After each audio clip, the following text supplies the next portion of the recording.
Champions. C'est fini. Perdre ce soir le Barça, c'était tout ce qu'il fallait pas faire. Avant de voir ensemble le classement, être madrilène ne nous empêchera jamais d'être objectif. Il y avait certes match nul, mais le but de la victoire pour Girona ne devait jamais être accordé. Quand on voit comment Koundé se fait marcher dessus sur l'action, et la manière dont il est laissé au sol sur le but, c'est littéralement honteux. Bien que cela n'empêche pas le fait qu'il y aurait eu match nul dans tous les cas. Et ceci passe bien évidemment aussi par une contre-performance de Lamine Yamal, qui aujourd'hui rate un penalty très décisif, alors qu'avant même qu'il tire, Hansi Flick avait déjà cette réaction. Et alors l'après, comment il était vénère, j'en parle même pas. Autant vous dire qu'il aurait favorisé 1000 fois Rafinha, c'est une certitude. Le Barça ouvre quand même le score via Koubarsi, mais vient aussi relancer la carrière de quelqu'un qui était perdu dans les radars, Thomas Lemar, et vient inscrire le but de la victoire à la fin. Bien que, comme je l'ai dit, pour moi le but ne devait pas être valable. Mais ça mène dans tous les cas à un résultat où le Barça se retrouvait toujours en dessous du Real Madrid, même en cas de match nul. Où ils auraient limite eu uniquement un point de plus, donc à 59. Et là, pour le coup, laissez-moi vous dire officiellement que tout est relancé. Force à Juan Garcia, qui a sorti tant bien que mal des arrêts de malade durant ce match, mais ça aura servi à rien. Cette défaite, offensivement, elle est pour Lamine Yamal. On a le droit de le dire ou pas? Non, parce qu'aujourd'hui, surtout à l'image de cette action, Lamine Yamal, il a raté son match tout seul, en se compliquant la tâche. Cette action, il est lancé dans la profondeur parfaitement. Il a pris de vitesse le défenseur. L'autre défenseur, il peut pas revenir sur lui parce qu'il y a Rafinha. Lamine Yamal, il a tout cet angle, les gars, tout ce boulevard pour finir. Au lieu de désinstaller la cage, il réfléchit à la mort et il met un pointu sur le gardien. Et après, il continue à se compliquer la tâche tout seul. Là, il reçoit le ballon, il fait un contrôle vers l'extérieur. La balle, elle roule en sortie, il perd de l'aura. Rafinha, pour le remettre en confiance, il lui offre un penalty, il le rate. Jusqu'à l'ancien, il en revenait pas ses yeux. Offensivement, Lamine Yamal, c'est peut-être l'un de nos plus grands espoirs, si ce n'est le plus grand. Quand on gagne des matchs, c'est clair que ça passe par lui. Mais aujourd'hui, on a vu que, voilà, il n'a pas le droit de rater des matchs. Parce que le foot est un sport cruel, où lorsque tu rates des occasions franches dans un match qui n'est pas facile, eh bien ça paye cash. C'était Jorginho du Brasil.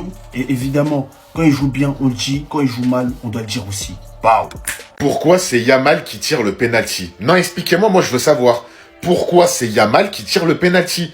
Normalement, c'est Rafinha. Je suis désolé, normalement, c'est Rafinha qui doit le tirer. Bon, vous allez tous me dire, ouais, il l'aurait mis, t'aurais dit quoi? J'aurais dit bravo, mais c'est pas une raison. Résultat, il a raté. Juste avant, il rate ça devant la cage. Il a voulu faire une pichenette, malheureusement, il l'a raté. Bon, l'autre aussi, il aurait pu la mettre, hein. Je dis pas le contraire. Yamal, ça reste un excellent joueur. Je suis pas là pour le rabaisser, c'est mon joueur préféré. Mais je suis désolé, au FC Barcelone, ce n'est pas Lamine Yamal qui doit tirer les pénaltys. Là, aujourd'hui, on perd le match. Voilà, à cause des erreurs comme ça. Rafinha l'aurait tiré, je suis sûr à 100% qu'il l'aurait mis. Et là, je vous dis la vérité, j'ai trop la haine. J'ai trop la haine ce soir. On perd contre un 15e du championnat. On a fait une prestation, mais piteuse. Mais balourd, frérot, 0 sur 10. Croyez pas que je vais mettre que la faute sur Yamal, hein. Pas du tout, pas du tout. Il y en a, je parle même pas d'eux tellement. Tellement je pourrais dire des dingueries, il y en a, je parle même pas d'eux. Mais Yamal, je suis obligé d'être plus dur avec lui qu'avec les autres. Parce que quand on parle de ballon d'or, on parle de meilleur joueur du monde, les actions comme ça, faut les mettre, s'il te plaît, frérot. Tu peux pas rater ça, c'est là où il doit progresser. Alors oui, statistiquement, il est bon, il a des buts, il a des passes D, mais c'est dans les moments comme ça que j'ai envie de te voir sortir du lot. Il y avait faute sur Jules Koundé et le but ne devait pas être validé. Je m'en fous et puis je m'en fous les gars. Il paraît on serait plus jamais premier, mais au final je nous vois devant. Le leader du classement est le Real Madrid et sans être excellent parce que le Barça est aussi mauvais. Avec TB, Abdé Savatois ou Abdé-943, je vais en parler beaucoup plus en détail. Je pense que ce match-là, j'ai vraiment pas compris. Parce que quand tu regardes dans les stats, il y a plus de grosses actions du côté de Girona que du côté du FC Barcelone. Sachant que le FC Barcelone a frappé plus que Girona. Je vais vous parler français. Moi, je trouve pas que c'est les défenseurs qui sont mauvais. Voilà, individuellement. Je pense que c'est le système d'Hansi Flick qui ne marche pas au final. Et l'ancien, il est beaucoup trop têtu. Ça fait très longtemps qu'on voyait les failles de ce système-là. Je suis désolé, offensivement, vous pouvez pas vous dire que Lamine Yamal, c'est l'un des leaders offensifs quand il met pas autant d'intensité. C'est sur la fin du match qu'il a mis de l'intensité. Mais à son début de match, je suis désolé. C'est pas une attitude d'un leader. Vous allez tous me parler d'âge. Mais quand tu veux être défini comme le meilleur joueur au monde, il faut que tu assumes aussi ces critiques-là au final. Lamine Yamal, on en attend beaucoup parce qu'il a le talent. Au final, le face-à-face raté, d'ailleurs, on va en parler.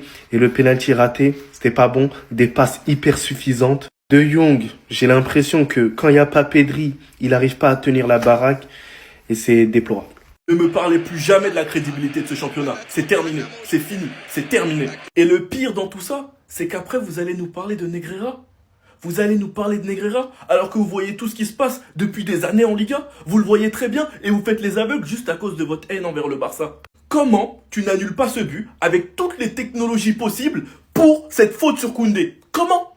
Les gars, dites-moi, comment? Quand je sais que ma dernière défaite en Liga c'était face à la Sociedad et qu'on a annulé un but de Fermin Lopez sur une faute sur Take Kubo et qu'on n'annule pas ça, je me dis c'est du foutage de gueule. Je vais aller encore plus loin face au Rayo Vallecano. Pissoton de Koundé, but annulé. Face au Barça, pissoton sur Koundé, on s'en fout, on accepte, on valide. Penalty manqué de Lamine, on peut s'en prendre qu'à nous. Mais avec les règles du foot, c'est un penalty qui devrait être retiré. Parce qu'il a même pas encore tiré, qui sont déjà dans la surface. Vous le voyez très bien. De toute façon, est-ce que c'est choquant? L'arbitre c'était qui? Soto Crado. Celui qui a l'habitude de nous baiser à chaque fois qu'on joue à l'extérieur. Toujours le même. Nous sommes provisoirement éliminés de Coupe du Roi avec 4 buts de retard. Et on passe maintenant deuxième avec 2 points de retard.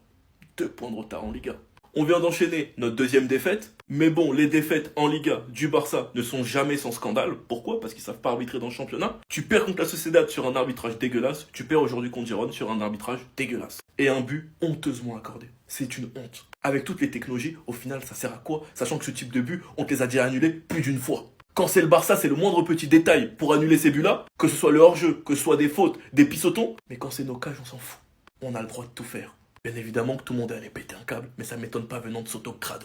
On commence avec un penalty manqué de Lamine. On réussit à ouvrir le score en deuxième mi-temps en ayant beaucoup subi. Girone était meilleur que nous. Malgré l'ouverture du score, ils perdent pas espoir. Pourquoi? Parce qu'on joue trop haut comme d'hab.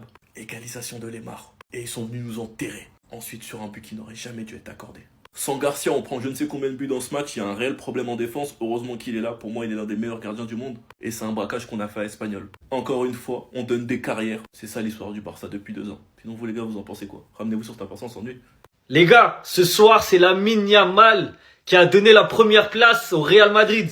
C'est clairement à cause de lui si le Barça est à 2 points du Real ce soir. Il a raté un face-à-face inratable. Il avait tout son temps.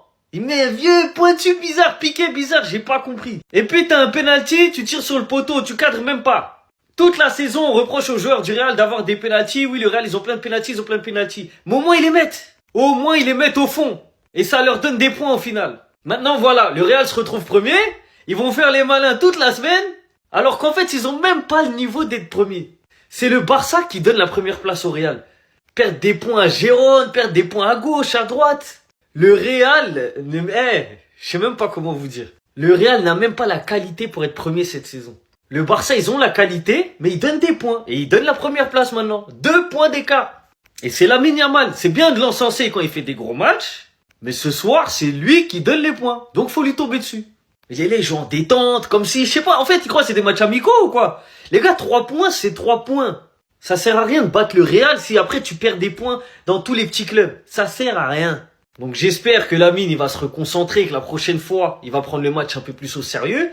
Parce que croyez-moi que ce soir, il était trop en détente. Et c'est pour ça qu'il rate toutes ces occasions là, bêtement. Parce qu'il est tranquille, il est trop tranquille. Et au final, les Madrilènes, ils vont pas nous laisser tranquilles. Voilà, les conséquences.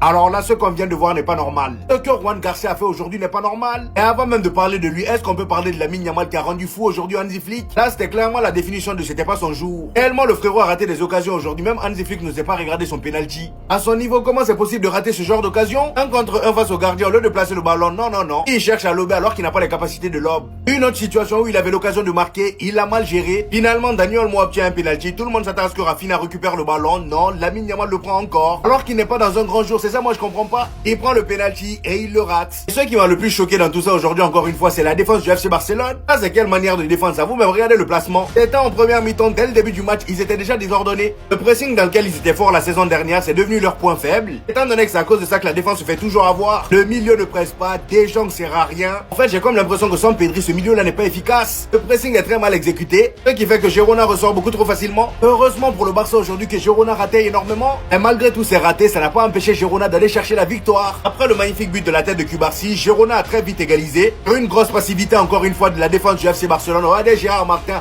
il laisse tout seul le buteur. Jules Koundé, j'en parle même pas. Et le Jules Koundé même est aussi fautif sur le deuxième but encaissé par le Barça. Le gars il s'est couché très tôt sur l'action. Malheureusement cette fois-ci, Juan Garcia ne pouvait rien faire. Lui qui a été monstrueux durant tout le match, le nombre d'arrêts de taré qu'il a sorti aujourd'hui. Regardez-moi ça. Ça, j'en parle même pas. Carrément, à un moment, le gars il a fait un double arrêt. Maintenant, la bonne nouvelle est que le Real Madrid est désormais premier de Liga. Scandaleux! Scandaleux, parce qu'il y a faute sur Koundé. Et je comprends pas les arbitres de Liga, comment ils jugent les fautes, les contacts sur les pieds à géométrie variable. Je ne comprends pas. Mais c'est pas la seule chose scandaleuse, parce que je me limite pas l'arbitrage du tout. Parce que ce groupe mérite de perdre aujourd'hui. Les titulaires, le banc. Et oh putain, mais Rooney, bref, je vais y aller mollo mollo. Qu'est-ce que vous nous avez pondu ce soir? Les gars, vous avez perdu 4-0. Vous avez perdu 4-0. Le minimum, le strict minimum qu'il fallait, c'était reprendre la première place. Même de manière merdique. On est là, on ressuscite Thomas Lemar, Alvarez, Vinicius, le mec là-bas, à Bruges, là. On a ressuscité combien de personnes? Vous l'imitez Jésus en faisant les miracles, c'est ça? Attends de le voir aimer son prochain. Wesh! Putain! Vous êtes là, vous êtes coupés en deux, vous êtes là, les replis ça se fait pas. La première ligne elle est cassée trop facilement, on laisse des 4 contre 2, des 4 contre 3, des 4 contre 1, bref. Yann Garcia, il est monstrueux mais il peut pas tout faire, en fait c'est trop exposé là. C'est bien beau de venir sur Instagram, sur Twitter, oui, on va se relever, on a besoin de vous, on est derrière vous, vous devenez quoi le Real Madrid là quand ils font leur poste de à la Madrilène à Damas, quand ils se font botter le fiac, c'est ce que vous voulez devenir. On vient de me parler de Rooney, ouais non mais Rooney doit être tenté à gauche. Quand on vous dit qu'on n'a pas les meilleurs joueurs du monde à chaque poste au FC Barcelone, vous voulez pas écouter Bomonistico. Espérant que Deco soit fier de son numéro 9 qu'il veut garder l'année prochaine. J'ai peur Rafinha, il est là, il voit que la mine n'est pas en confiance. Prends le ballon, tu vas me marquer ça, on savait tout ce qu'il allait rater, putain.